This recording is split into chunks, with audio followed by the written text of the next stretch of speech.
ہندوستان پر کافی سارے مغل بادشاہوں نے حکمرانی کی تھی۔ یہ واقعہ بھی انہی میں سے ایک مغل بادشاہ کا ہے۔ ایک بار دہلی کے بادشاہ شاہ جہاں نے ارادہ کیا کہ جنگل کے اندر جا کر شکار کرتا ہوں۔ اس نے اپنے ساتھ ساتھیوں کو اکٹھا کیا اور شکار کرنے کے لیے جنگل کی طرف روانہ ہو گیا۔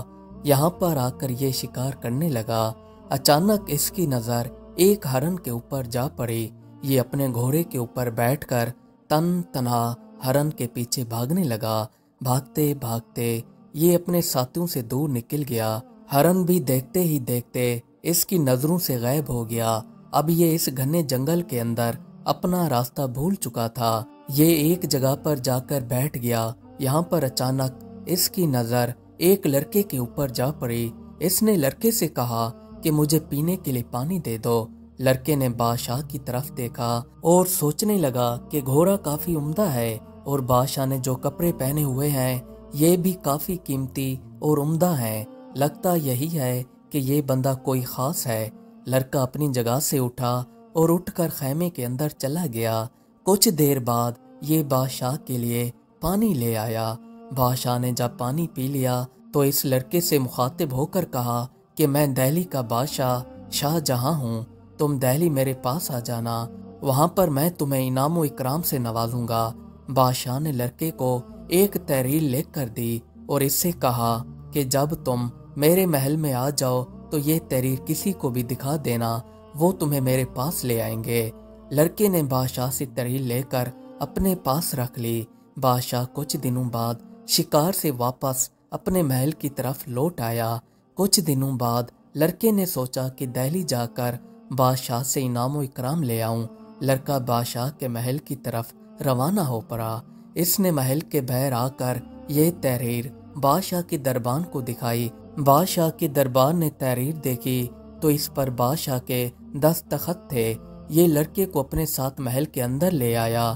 دربان بادشاہ کے پاس آیا تو اس نے دیکھا بادشاہ نماز سے فارغ ہو کر دعا مانگ رہے تھے۔ لڑکے نے دربان سے پوچھا کہ بادشاہ سلامت، یہ کیا کر رہے ہیں؟ دربان نے جواب دیا کہ بادشاہ سلامت اللہ تعالیٰ سے دعا مانگ رہے ہیں۔ لڑکے نے کہا کہ یہ تو بادشاہ ہے، ان کو کس چیز کی ضرورت ہے جبکہ ان کے پاس تو ہر چیز موجود ہے۔ دربان نے کہا کہ اللہ تعالیٰ سے تو ہر بندہ مانگتا ہے، چاہے آپ کے پاس جتنی بھی چیزیں کیوں نہ ہوں، پھر بھی اللہ تعالیٰ کے خزانے اتنے ہیں کہ وہ ہمیں عطا فرما دیتے ہیں۔ لڑکے نے جیسے ہی دربان کی بات سنی تو یہ محل سے نکل کر اپنے گھر کی طرف چل پڑا۔ جیسے ہی بادشاہ سلامت دعا مانگ کر فارغ ہو گیا، دربان نے بادشاہ کو سارا واقعہ سنایا کہ ایک لڑکا آپ کا یہ خط ساتھ لایا تھا، جیسے ہی اس نے آپ کو دعا مانگتے ہوئے دیکھا تو یہاں سے چلا گیا۔ بادشاہ نے اپنے سپاہیوں کو حکم دیا کہ اس لڑکے کو ڈھونڈ کر میرے پاس لے آؤ۔ سپاہی محل سے روانہ ہو کر لڑکے کو ڈھونڈنے لگے۔ کچھ دیر بعد یہ اس کو ڈھونڈ کر بادشاہ کے پاس لے آئے۔ اب لڑکا بادشاہ کے سامنے کھڑا تھا۔ بادشاہ نے لڑکے سے پوچھا کہ تم کافی دور سفر کر کے میرے پاس آئے تھے اور پھر خالی ہاتھ واپس چلے گئے، ایسا تم نے کیوں کیا؟ لڑکے نے کہا کہ میں نے آپ کو دعا مانگتے ہوئے دیکھا تھا، آپ جس سے دعا مانگ رہے تھے، میں نے سوچا کہ میں بھی اسی سے دعا مانگ کر اپنا کام کروا لیتا ہوں، کیونکہ آپ بادشاہ ہو کر اللہ تعالیٰ سے مانگ رہے تھے جبکہ آپ کے پاس کسی چیز کی کمی نہیں تھی، پھر مجھے بھی چاہیے کہ میں بھی اسی سے مانگوں جس سے آپ مانگ رہے ہیں۔ میں آپ سے مانگ کر کیا کروں گا؟ آپ خود رب کے محتاج ہیں۔ بادشاہ نے جیسے لڑکے کی یہ باتیں سنی تو بادشاہ کے ساتھ ہی محل کے اندر جتنے لوگ کھڑے تھے سب حیرت زدہ ہو گئے۔ ایک بندہ گھوڑا بیچ رہا تھا، اس کے پاس ایک خریدار آ گیا۔ اس نے آ کر گھوڑے کے مالک سے کہا کہ کیا تم یہ گھوڑا مجھے بیچنا چاہتے ہو؟ اس نے کہا کہ ہاں، کیوں نہیں، یہ میں گھوڑا بیچنا چاہتا ہوں۔ تو خریدار نے کہا کہ میں تمہارے گھوڑے سے پہلے امتحان لوں گا، اگر یہ امتحان میں پاس ہو گیا تو میں تم سے یہ گھوڑا خرید لوں گا، ورنہ نہیں۔ اس نے کہا کہ ٹھیک ہے۔ خریدار اس کا گھوڑا اپنے ساتھ لے گیا۔ یہاں پر آ کر خریدار نے گھوڑے کا امتحان لینا شروع کر دیا۔ اب امتحان کے دوران گھوڑے کو چوٹ لگی، یہ زخمی ہو گیا اور ساتھ ہی اس کی کھال پر بھی داغ لگ گیا۔ خریدار واپس گھوڑے کے مالک کے پاس چلا آیا۔ یہاں پر آ کر اس نے گھوڑے کے مالک کو گھوڑا دیتے ہوئے کہا کہ یہ امتحان پر پورا نہیں اترا، اس لیے میں یہ نہیں خرید سکتا۔ گھوڑے کے مالک نے جب اپنے جانور کو دیکھا تو اس کو چوٹ لگی ہوئی تھی اور ساتھ ہی کھال کے اوپر نشان تھا۔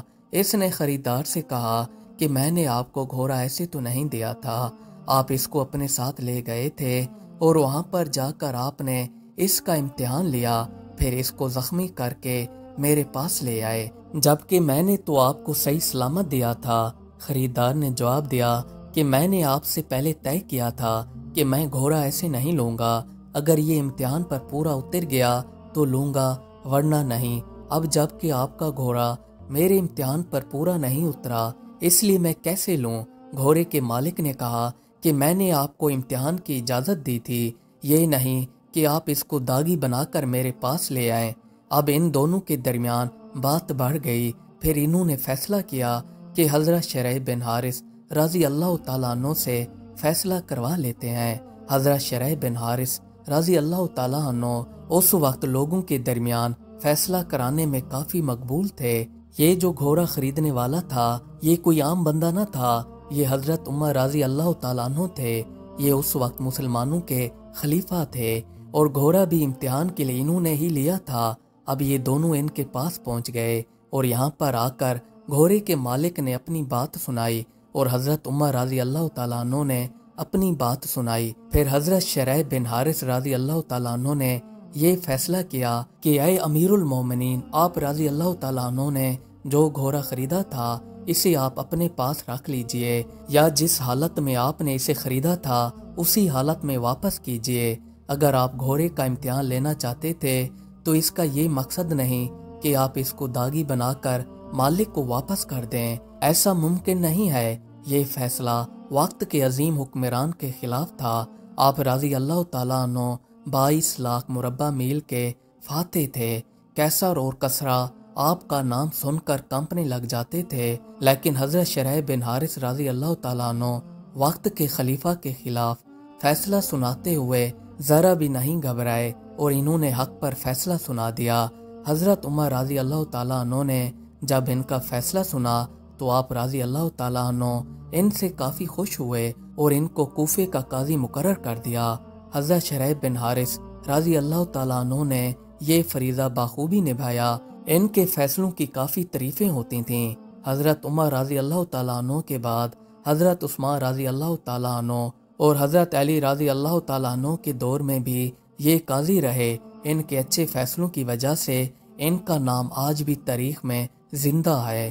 یہ وہ لوگ تھے جنہوں نے اسلام کا نام ہمیشہ زندہ رکھا، اور ان لوگوں کو جب بھی اسلام کا پرچم بلند کرنے کا موقع ملا تو یہ ذرا بھی نہیں گھبرائے۔ اللہ تعالی ہم سب کو نیک عمل کرنے کی توفیق عطا فرمائے اور اپنے نیک بندوں کے راستے پر چلنے کی ہدایت دیں، آمین۔ مزید اچھی ویڈیوز دیکھنے کے لیے ہمارے چینل کو سبسکرائب کر لیں۔ شکریہ۔